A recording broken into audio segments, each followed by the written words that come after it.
जी हाँ मेरे प्यारे दोस्तों, आशा करते हैं कि आप लोग अच्छा एवं स्वस्थ होंगे। तो यह केमिस्ट्री का सेकेंड नंबर वीडियो है, ठीक है, क्लास 10th का है। देखिएगा हम लोग कहाँ तक पढ़ चुके हैं। हम लोग अभिकारक एवं उत्पाद ये सब पढ़ चुके हैं और रासायनिक समीकरण भी पढ़ चुके हैं। आज का टॉपिक है संतुलित रासायनिक समीकरण, ठीक है। आज के इस वीडियो में पूरा चैप्टर को ही समाप्त कर देंगे। देखिएगा क्या है जो। तो आते हैं क्या है रासायनिक समीकरण को संतुलित करना। तो पहले जान लेते हैं कि संतुलित रासायनिक समीकरण होता क्या है। संतुलित मतलब क्या होता है, समान बराबर हो जाना, ठीक है। तो देखिएगा ये डिफिनेशन पर अभी ध्यान दीजिए। देखिए क्या करते हैं ये उदाहरण देखिए।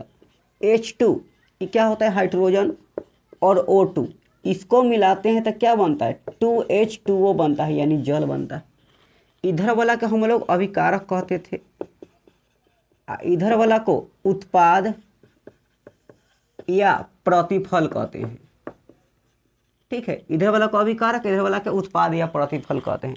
इसमें देखिएगा ये कै गो अणु बना है। हाइड्रोजन देखिए तो गिनकर, हाइड्रोजन ऐसे लिखिए, हाइड्रोजन इधर दूगो चार गो बना है। ऑक्सीजन देख लीजिए, ऑक्सीजन इधर कै गो है, एगो है। इधर वाला देखिए तो हाइड्रोजन और ऑक्सीजन है, हाइड्रोजन इधर दूगो है, ऑक्सीजन कै गो, दूगो है। तो ऑक्सीजन को इधर भी, सॉरी इधर ऑक्सीजन कै गो, देखिए सामने लिखा हुआ है दूगो होगा, ऑक्सीजन भी कै गो है, दूगो है। ये ऑक्सीजन दोनों तो बराबर है। हाइड्रोजन देखिए ये चार गो है, ये दू गो है। तो यहाँ पर क्या करना पड़ेगा, दू लगाना पड़ेगा तब आएगा चार। तो क्या करते हैं, आगे दू लगा देते हैं। तो हो गया इधर हाइड्रोजन कै गो, चार गो। ये देखिए हाइड्रोजन इधर चार हो गया, इधर चार, ऑक्सीजन दू, यानी दोनों साइड क्या हुआ है, बराबर हो गया परमाणु संख्या। अगर दोनों साइड परमाणु संख्या बराबर हो जाएगा तो उसे संतुलित रासायनिक समीकरण कहेंगे। जैसे देखिए ये इतना गो लगा, आप देखिए शॉर्टकट कैसे किया जाता है जो। इधर देखो हाइड्रोजन का गो है, दो दूना चार गो है। अगर इधर आगे ऐसा लगा हुआ है तो इधर भी पूरा दो बरोबर। ऑक्सीजन भी देख कर पूरा दो, देखो ऑक्सीजन दो गो तो ऑक्सीजन दो गो, दोनों साइड क्या हो गया, बराबर हो गया। अब बराबर हो गया तो वह संतुलित रासायनिक समीकरण, यानी वैसा समीकरण या वैसा अभिक्रिया जिसमें अभिकारक और प्रतिफल में इधर वाला में और इधर वाला में परमाणु की संख्या क्या हो, बराबर हो जाए, उसे संतुलित रासायनिक समीकरण कहेंगे।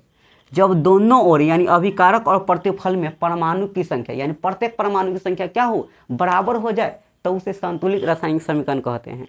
अब आइए डिफिनेशन पे। डिफिनेशन क्या लिखा गया है जो देखिएगा, यदि किसी रासायनिक अभिक्रिया में, ये कोई क्या है, रासायनिक अभिक्रिया है, इसमें अभिकारक तथा उत्पादों के, अभिकारक यानी इधर वाला के और उत्पाद यानी इधर वाला के परमाणु की संख्या यानी इकाई को जो ये है परमाणु की संख्या क्या हो, समान हो जाए यानी बराबर होती है, तो वह क्या होता है, संतुलित रासायनिक समीकरण कहलाता है। ठीक है, कहने का मतलब दोनों साइड क्या हो, परमाणु की संख्या बराबर हो जाए तो उसे संतुलित रासायनिक समीकरण कहते हैं। ठीक है, अब आते हैं नेक्स्ट टॉपिक पर। तो नेक्स्ट टॉपिक है असंतुलित रासायनिक समीकरण। इसका दूसरा नाम कंकालित रासायनिक समीकरण है। ठीक है, कौन सी नाम है, असंतुलित रासायनिक समीकरण। जस्ट उसका उल्टा है, उसमें क्या था, परमाणु की संख्या बराबर एवं बराबर न होगा। ठीक है, जैसे में देख लीजिए Mg को और O2 के वन मिलाओ तो क्या बनेगा, MgO, मैग्नीशियम ऑक्साइड, दो अणु बनता है। अब देखो इधर मैग्नीशियम दो गो इधर पुड़ गया, इधर एक गो है, बराबर ना है। इधर ऑक्सीजन दो गो, ऑक्सीजन दो गो है, इधर क्या है, इधर बराबर ना है।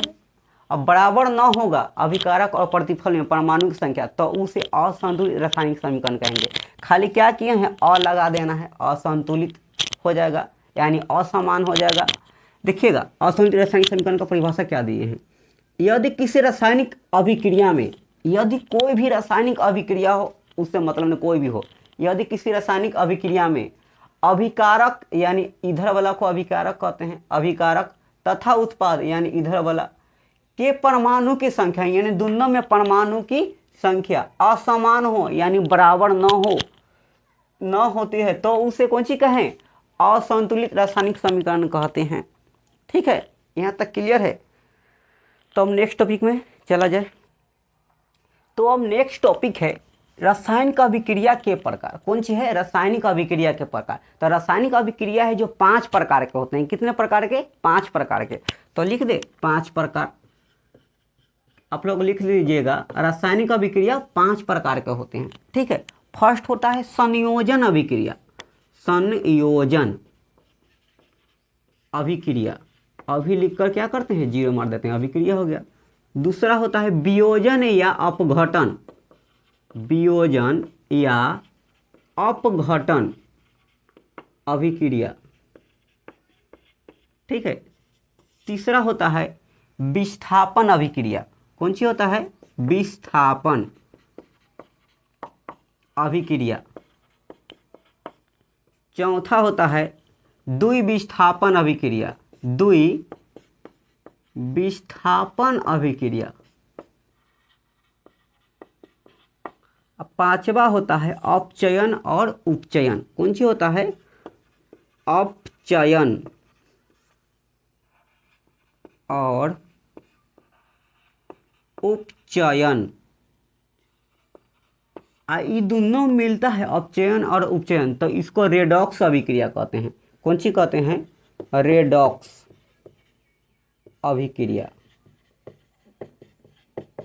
कोई कहेगा रेडॉक्स अभिक्रिया किससे कहते हैं? तो अपचयन और उपचयन को मिलने से, अपचयन और उपचयन दोनों के मिलने से कौन सी होता है? रेडॉक्स अभिक्रिया का निर्माण होता है।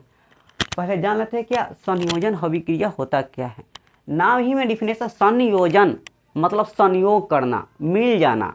अब कोई अकेला तो ना मिलेगा, दूगो मिलेगा। अरे दूगो मिला दो या ओका से ज़्यादा पदार्थ को मिला दो, अब क्या होगा? मिलकर एगो बन गया, उसे संयोजन कहेंगे। अगर एगो टूटकर दूगो या ओका से ज़्यादा में बिछड़ जाए तो उसे वियोजन कहेंगे। और इसमें क्या है? ये अपना को छोड़कर दूसरा के साथ बैठ जाता है, ठीक है। कोई अकेला है और कोई शादीशुदा, उसके साथ क्या हुआ? जाकर चिपक गया, तो वह क्या होगा? विस्थापन। ये में क्या होगा? आदान प्रदान यानी अदला बदली हो जाएगा, तो इसको क्या होगा? द्विविस्थापन। ए में ऑक्सीजन को या हाइड्रोजन को जुड़ना और हाइड्रोजन को हटना, अपचयन और उपचयन होता है। अब एक एक को डिफिनेशन जानते हैं क्या होता है जो, ठीक है। पहले जान लेते हैं संयोजन अभिक्रिया, लिख कर बताते हैं, ठीक है। रासायनिक अभिक्रिया के प्रकार पढ़ रहे थे, उसमें फर्स्ट क्या था?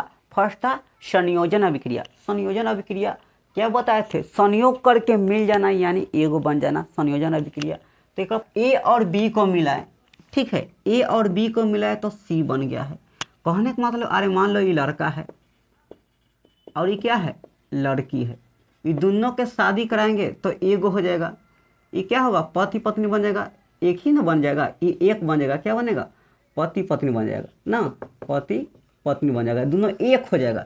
यही संयोजन अभिक्रिया होता है। यानी शादी करके मिल जाओ, अकेला बन जाओ, एगो बन जाओ, और क्या होगा? संयोजन अभिक्रिया। तो यही लिखे होंगे, देखिएगा, ए और बी को मिलाए हैं, सी बन गया है, संयोग करके एगो बन गया है। देखिएगा परिभाषा बताए क्या है जो, वह अभिक्रिया जिसमें दो या दो से अधिक, यानी वह अभिक्रिया जिसमें दूगो रहे या ओकरा से अधिक रहे, कौन चीज? तो अभिकारक। दोनों के मिलाए यानी संयोग कराए, क्या बन गया? एगो उत्पाद बन गया, उसी को संयोजन अभिक्रिया कहें, ठीक है। जैसे देखिएगा कार्बन है और ऑक्सीजन है, इसको मिटाकर फिर से समझा के बताते हैं। देखिएगा कार्बन था और क्या था? ऑक्सीजन था। ये दोनों के मिला है, दूगो पदार्थ है, दोनों के मिला है और दोनों क्या है? अभिकारक है। तो कौन सी बनेगा? एगो बन जाएगा, वो भी कार्बन डाइऑक्साइड, CO2 बन गया। और ये क्या होता है? ई वाला गैस हो, तो गैस लिख दिए। ऑक्सीजन कौन सी है? गैस है, तो गैस लिख दिए। कार्बन भी क्या है? कार्बन भी गैस है, तो गैस लिख दिए, ठीक है। एक मतलब समझ गए। अब क्या है? जल का निर्माण, इसको भी मिटाकर बताते हैं कैसे कैसे बन गया है जो। देखिए ये हाइड्रोजन है H2, ये क्या होता है रे? गैस हो, तो जी। और O2 के मिलाओ, O2 भी क्या? गैस है। और ये दोनों मिलकर संयोग करके कौन सी बना दिलकई? जल बना दिलकई, पानी बना दिलकई, H2O। H2O कौन सी हो? लिक्विड, यानी L लिख दिए, ठीक है। इसको संतुलित कर लिया जाए। देखिए तो ये 4 गो हाइड्रोजन, तो इधर 4 गो पूरा 2 लगा दिए, हो गया काम खत्म। यही था संयोजन अभिक्रिया, यानी 2 गो अभिकारक मिलकर एक उत्पाद का निर्माण करता है, तो उसे संयोजन अभिक्रिया कहते हैं, ठीक है। 2 अभिकारक मिलकर क्या किया? एगो उत्पाद बनाया, तो उसे संयोजन अभिक्रिया कहते हैं। खत्म। अब आते हैं वियोजन अभिक्रिया में। वियोजन अभिक्रिया क्या होता है जो, तो सेकेंड क्या था, वियोजन अभिक्रिया। वियोजन का दूसरा नाम अपघटन भी है, ठीक है, वियोजन या अपघटन अभिक्रिया। वियोजन या अपघटन मतलब होता है टूट जाना। अब कोई क्या होगा, कोई अभिकारक टूटेगा, जैसे देखिएगा ये ए है, ये ए क्या है, टूटकर बी और सी बना दिया, यानी अभिकारक, एक अभिकारक टूटेगा और दो गो या ओकरा से ज़्यादा उत्पाद का निर्माण कर देगा, उसे वियोजन या अपघटन अभिक्रिया कहते हैं, ठीक है।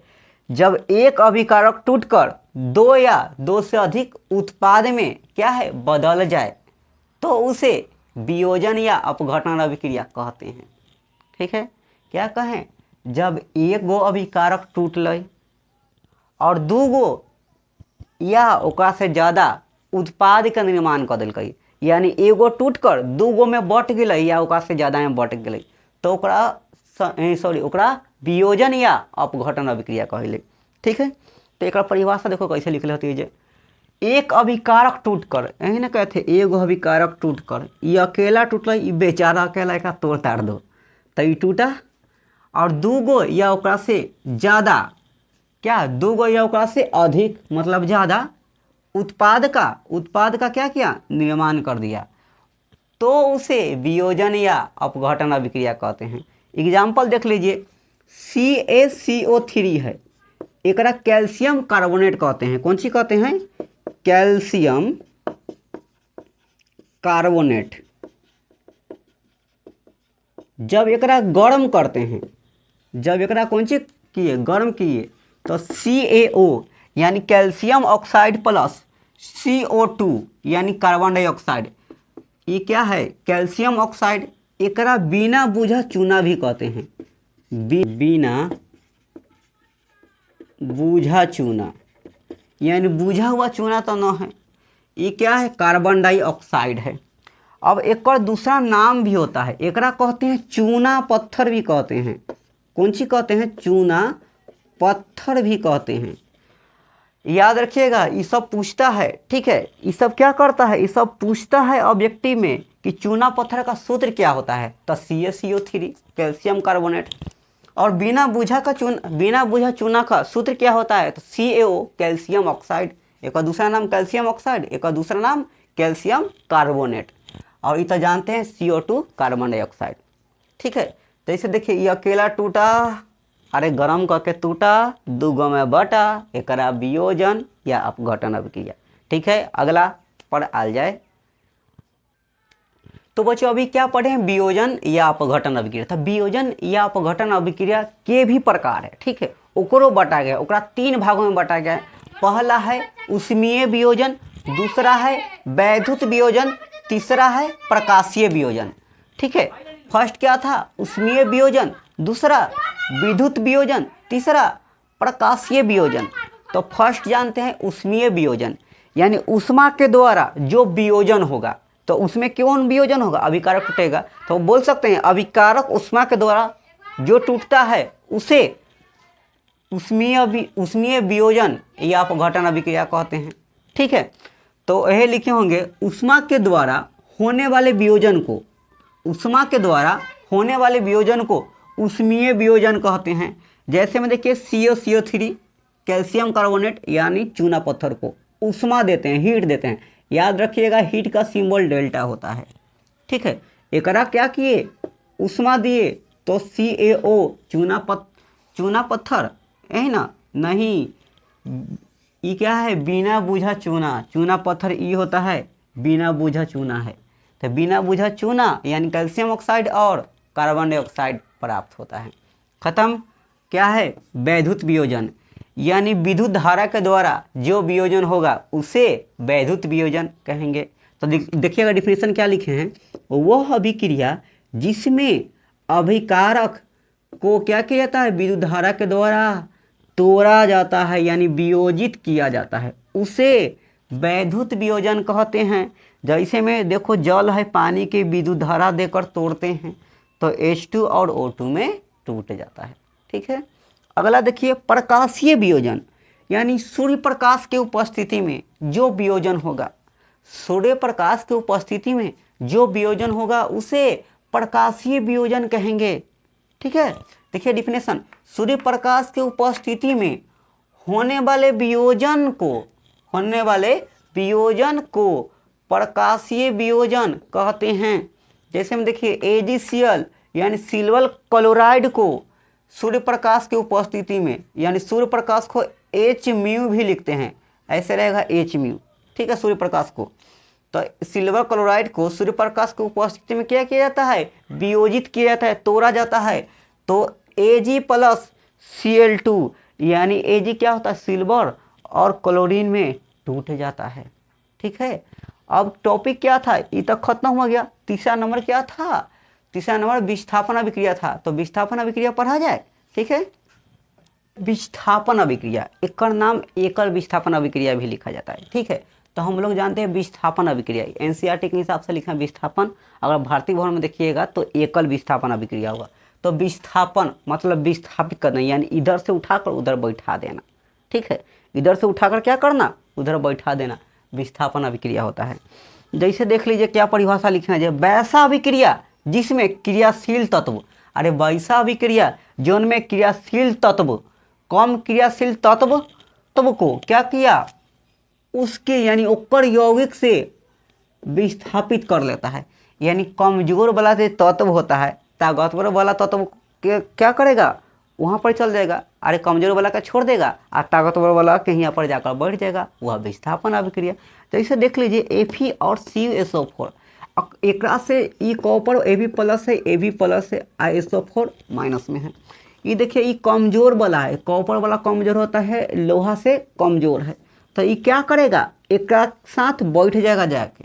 ठीक है, और एक साथ बेवफाई कर लेगा कौन, SO4, तब बेवफाई करके एक साथ बैठ गया, यही क्या हो गया, विस्थापन। देखिए Fe बेवफा करा दो और एक साथ बैठा दो, बैठ गया, और इधर क्या बच गया, Cu बच गया, यही होता है क्या, विस्थापन अभिक्रिया। जैसे देखिए Fe + CuSO4, ये दोनों को अभिक्रिया हुआ, कौन सी बन गया, FeSO4 + Cu, यही क्या है, विस्थापन अभिक्रिया। यानी कम हो जाता है, कम क्रियाशील तत्व अधिक क्रियाशील वाले तत्व के साथ बैठ गया, यही विस्थापन। यानी इधर से उधर बैठ जाना विस्थापन अभिक्रिया। खत्म। आते हैं क्या, द्विविस्थापन अभिक्रिया में। अब आते हैं नेक्स्ट टॉपिक, द्विविस्थापन अभिक्रिया में। दो बार विस्थापन यानी इधर उधर से बैठना, यानी वैसा अभिक्रिया जिसमें आयनों का आदान प्रदान होता है उसे द्विविस्थापन अभिक्रिया कहते हैं। इस ऐसा भी लिख सकते हैं। ठीक है, वैसा अभिक्रिया जिसमें आयन का क्या होगा, आदान प्रदान यानी लेन देन होगा, उसे द्विविस्थापन अभिक्रिया कहते हैं। डिफिनेशन देख लीजिए, उसके बाद समझाते हैं एग्जाम्पल में। वैसा अभिक्रिया जिसमें उत्पादों का निर्माण, यानी उधर वाला जो बनेगा ओकर निर्माण कैसे बन गया, ओकर आयन के, यानी ये सब आयन होगा, आयन के क्या होगा, आदान प्रदान से यानी लेन देन से होता है, यानी बनता है, उसे द्विविस्थापन अभिक्रिया कहते हैं। ठीक है, वही क्या किए हैं, इधर से उधर बिठा दिए, बस खत्म। एक नाम लिख दे, एक क्या है, बेरियम सल्फेट, बेरियम सल्फेट। एक लिख लीजिएगा साधारण नमक, साधारण, ये वाला ना होगा, नमक। ठीक है, अब क्या बच गया, अपचयन और उपचयन, उसका भी काम तमाम खत्म कर लिया जाए, चैप्टर भी लमसम खत्म ही है। ठीक है, तो बच्चों अब जानते हैं क्या, अपचयन और उपचयन। अपचयन और उपचयन ये दोनों को कहते हैं, दोनों मिल जाता है तो रेडॉक्स अभिक्रिया कहलाता है। तो हम जानेंगे अपचयन होता क्या है। तो देखिएगा जोन में ला रहा है, देखिएगा क्या हुआ, पदार्थ में ऑक्सीजन के क्या हो रहा है, ऑक्सीजन के कमी, ऑक्सीजन के कमी हो तो उसे अपचयन अभिक्रिया, या हाइड्रोजन के वृद्धि हो तो उसे अपचयन अभिक्रिया। ये दोनों के में क्या किए, मिला दिए हैं, ऑक्सीजन का कमी होना या हाइड्रोजन का वृद्धि होना यानी बढ़ जाना, कौन सी कहलाता है, अपचयन कहलाता है। ठीक है, देखिए उपचयन में क्या कह रहा है, उपचयन ए में क्या था, ऑक्सीजन के कमी, तो ए में ऑक्सीजन के वृद्धि। ठीक है, और क्या है हाइड्रोजन की वृद्धि, तो इनमें हाइड्रोजन की कमी कर देंगे, ऊपर उल्टा कर दो। उपचयन में देखिए उपचयन क्या है, जो पदार्थ में ऑक्सीजन के बढ़ जाना यानी वृद्धि होना या हाइड्रोजन का कमी होना कौन सी कहलाता है, उपचयन कहलाता है। ठीक है, कौन सी कहलाता है, उपचयन। एग्जाम्पल देखिए CuO calcium oxide, sorry copper oxide, sorry क्या है Cu मतलब कॉपर, O मतलब ऑक्साइड, यानी कॉपर ऑक्साइड प्लस H2 यानी हाइड्रोजन, ये दोनों मिला है तो Cu यानी कॉपर प्लस H2 यानी जल बना है। देखिएगा इधर से क्या हो रहा है, ऑक्सीजन के कमी हो रहा है, यहाँ देखो ऑक्सीजन जुड़ल है, यहाँ ऑक्सीजन हट गया, देखो ऑक्सीजन के कमी होना कौन सी था, अपचयन, तो अपचयन हो गया। इधर में क्या है, ऑक्सीजन के वृद्धि होना, ये देखो ये हाइड्रोजन है, यही तो हाइड्रोजन है, इनमें क्या हो गया, ऑक्सीजन बढ़ गया, ऑक्सीजन बढ़ गया ना, तो ऑक्सीजन बढ़ जाना, देखो तो ऑक्सीजन बढ़ जाना, हाइड्रोजन यहाँ से इधर है, इधर से कम गया है, इधर बढ़ गया है, ये है ऑक्सीजन भी क्या है, बढ़ गया है ना ऑक्सीजन, तो बढ़ गया ऑक्सीजन तो ई वाला यानी उपचयन। देख लीजिए इधर फिर से देख लीजिए, ऑक्सीजन का वृद्धि होना, हाइड्रोजन के साथ क्या आ गया, ऑक्सीजन आ गया, ऑक्सीजन बढ़ गया, कौन सी हो गया, उपचयन। इधर देखो ऑक्सीजन के क्या हो गया, कम गया ऑक्सीजन, ऑक्सीजन कम गया तो अपचयन। ठीक है, अब देख लीजिए दोनों को क्या कहते हैं, दोनों को मिलाते हैं, यानी अपचयन और उपचयन दोनों को मिलाते हैं तो रेडॉक्स अभिक्रिया का निर्माण होता है। ये लिखें, अपचयन और उपचयन दोनों को मिलने से रेडॉक्स अभिक्रिया का निर्माण होता है। ठीक है, अब नेक्स्ट टॉपिक पर आते हैं, 2-3 गो टॉपिक है, उसके बाद चैप्टर ये समाप्त हो जाएगा। तो अब नेक्स्ट टॉपिक क्या है बच्चों, देखिए नेक्स्ट टॉपिक है उपचयन अभिक्रिया के प्रभाव। क्या है उपचयन अभिक्रिया का प्रभाव, तो उपचयन अभिक्रिया का प्रभाव 2 प्रकार होता है, एक है संक्षारण, दूसरा है विकृत गंधिता, इसको कर देता है विकृत गंधिता भी कर देता है। ठीक है, तो इनमें से गैप कर देता है, और दोनों बड़ा VVI है, दोनों पूछता है। ठीक है, देखिए संक्षारण, संक्षारण मतलब समझ लो कि काली परत यानी खराब कर देना कोई भी पदार्थ को। जैसे में देखना कि लमसम सभी के घर में होता है, छत के घर अभी होगा, तो छत के घर में क्या होता है, ऊपर छड़ रहता है निकलल, छड़ क्या होता है, हवा के कारण, ऊपर पानी पड़ता है ओकर कारण, और धूप ऊप पड़ता है ओकर कारण क्या होता है, उस छड़ में जंग लग जाता है, यानी बाहर से कारक आकर ऊपर बैठ गया और खराब होने लगता है, उसी को तो संक्षारण कहते हैं। ठीक है, तो कहेंगे क्या, देखिएगा जब धातु बाहरी कारक, जब कोई छड़ क्या है, कोई धातु है, यानी कोई धातु है, वह उस पर क्या होता है, बाहरी कारक आएगा और बैठ जाएगा, तो वही लिखेंगे बाहरी कारक। जैसे में जल कह दो, वायु कह दे, आद्र कह दो, मतलब आद्र मतलब समझ लो कि धूप आकर बैठ, क्या होगा, सब खराब करता है, तो ये सब क्या होगा, से प्रभावित होकर नष्ट होने लगता है। कौन नष्ट होता है, तो धातु नष्ट होगा, नष्ट होने लगता है, तो उसे संक्षारण कहते हैं।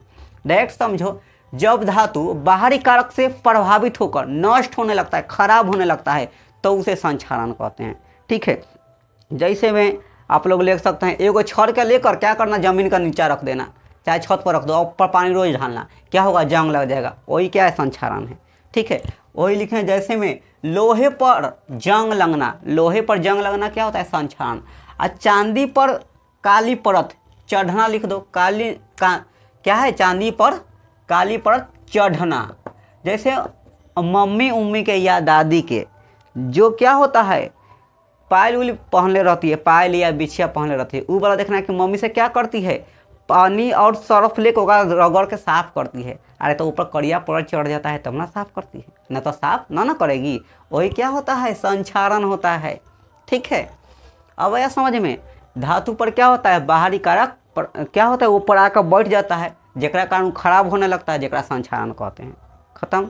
अब है विकृत गंधिता, यानी जैसे अभी खाना रखो, यानी तेल से अभी सब खाना बनता है तेल पर, तेलीय खाना है, और तेल में क्या होता है, फैट होता है, वसा युक्त पदार्थ है, अब उसका रख दो, अभी से बिहान ला रख दो, तो क्या हुआ, दूषित हो जाएगा, खराब होने लगेगा, वही तो है विकृत गंधिता, यानी तेलीय वसा युक्त पदार्थ को नष्ट हो जाना, यानी खराब होता है, जिसका कारण क्या होता है, गंध लेने लगता है, वो सब क्या होता है, विकृत गंधिता।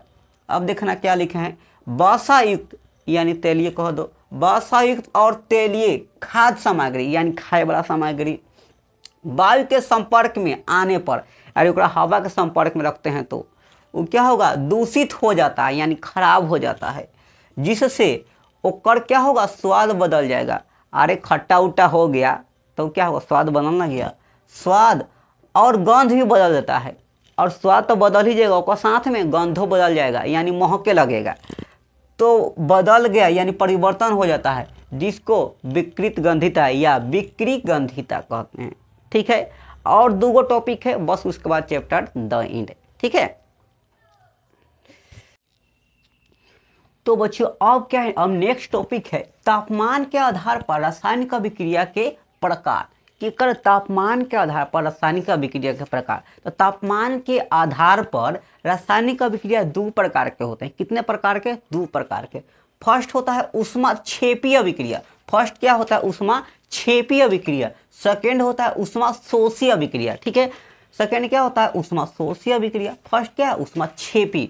ऊष्माक्षेपी और दूसरा क्या है, ऊष्माशोषी।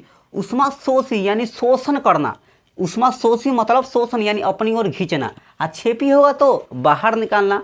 शोषी मतलब ग्रहण करना, छेपी मतलब बाहर निकालना, यानी ऊष्मा का जो बाहर निकालेगा ऊष्माक्षेपी अभिक्रिया, ऊष्मा का जो शोषण करेगा उसे ऊष्माशोषी अभिक्रिया कहते हैं। देख लीजिए परिभाषा क्या लिखे हैं, जिन रासायनिक अभिक्रिया में यानी जो रासायनिक अभिक्रिया में ऊष्मा क्या होता है, उत्सर्जित यानी छेपी होता है, बाहर निकलता है, छेपी होते हैं, उसे ऊष्माक्षेपी अभिक्रिया कहते हैं।